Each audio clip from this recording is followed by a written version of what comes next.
আমাদের সংস্কৃতি, আমাদের সংস্কার সর্বদা থাকবে আমাদের সাথে। ভারতের মহান গ্রন্থ আর কাব্যের সম্পূর্ণ সংকলন। সাবস্ক্রাইব করুন তিলক।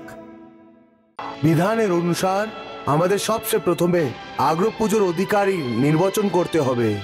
তাহলে আপনারা নিজের ভাবনায় অনুযায়ী ওই মহাপুরুষের নাম বলে দিন যাকে আপনারা আগ্রপূজার জন্য যোগ্য বুঝবেন। আমার বিচারে সম্পূর্ণ আর্য ভটে এই সময়ে দ্বারিকাধীশ শ্রীকৃষ্ণ ব্যতীত আর কোনো পূজনীয় পাত্র নেই যে অগ্রপূজোর অধিকারী হতে পারে। শ্রেষ্ঠ বিষয়ের এই মতের আমিও সমর্থন করছি। যদুনন্দন শ্রীকৃষ্ণ থেকে বড় এই সময় আর কোনো কেউ নেই পৃথিবীতে। এটাই সত্যি, শ্রীকৃষ্ণই এই সম্মানের যোগ্য। আমার মতে দ্বারকাধীশ শ্রীকৃষ্ণই সবার প্রিয় রাজপুরুষ।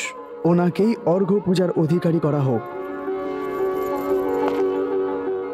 তাহলে এই রাজ্যসভায় সবার সম্মতি নিয়ে আগ্রপুজোর জন্য যশ এবং সম্মান দ্বারকাধীশ শ্রীকৃষ্ণর জন্য নিশ্চিত করা হচ্ছে।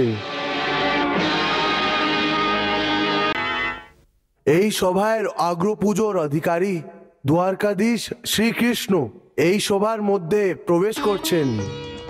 দ্বারকাধীশ শ্রীকৃষ্ণের জয়, দ্বারকাধীশ শ্রীকৃষ্ণের জয়, দ্বারকাধীশ শ্রীকৃষ্ণের জয়, দ্বারকাধীশ শ্রীকৃষ্ণের জয়, দ্বারকাধীশ শ্রীকৃষ্ণের জয়, দ্বারকাধীশ শ্রীকৃষ্ণের জয়, দ্বারকাধীশ শ্রীকৃষ্ণের জয়, দ্বারকাধীশ শ্রীকৃষ্ণের জয়, দ্বারকাধীশ শ্রীকৃষ্ণের।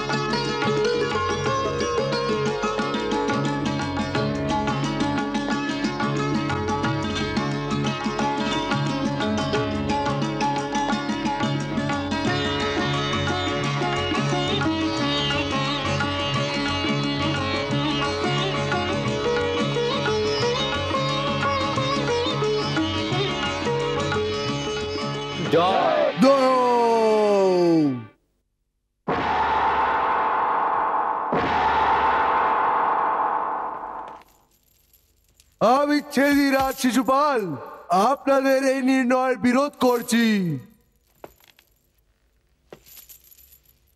আমি কৃষ্ণকে আগ্রপুজোর অধিকারী মানতে পারি না। এই মানুষটির মধ্যে এমন কোনো গুণ নেই যা একে মহাপুরুষ বলে মানতে পারি। আরে এ তো পালাতক সম্রাট জরাসন্ধকে যুদ্ধতে পিঠ দেখে পালিয়ে গেছিল। না শিশুপাল না। আপনি চুপ থাকুন মহারাজ দ্রুপদ। আপনারা সবাই একে শুধু মহান বানিয়ে রেখেছেন, একে মহান তার পদ দিয়ে রেখেছেন, কিন্তু এ তো একজন চোর।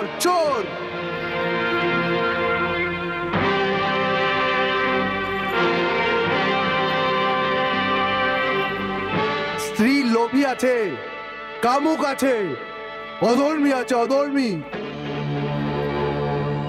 আর এর বাবার কোনো ঠিকানা নেই।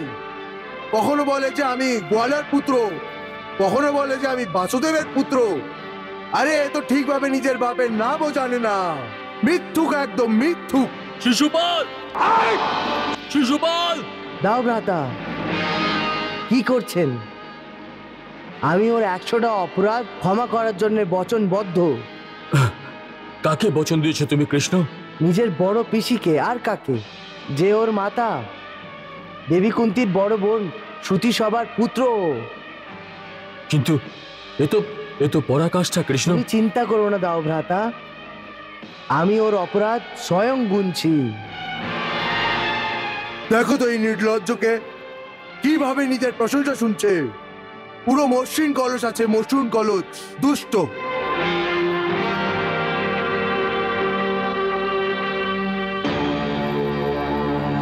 এ অন্যদের বদ্ধ করাতে সক্ষম। আরে এ তো সম্পূর্ণভাবে চাল করে, চাল। শিশুপাল, আমি তোমার মাকে তোমার 100 অপরাধ ক্ষমা করার বচন দিয়েছিলাম। ওই অপরাধের সংখ্যা এক্ষুনি শেষ হয়ে যাবে। একটু সাবধান হও। কি করবি তুই আমার? কি করবি তুই কুলের কলঙ্ক?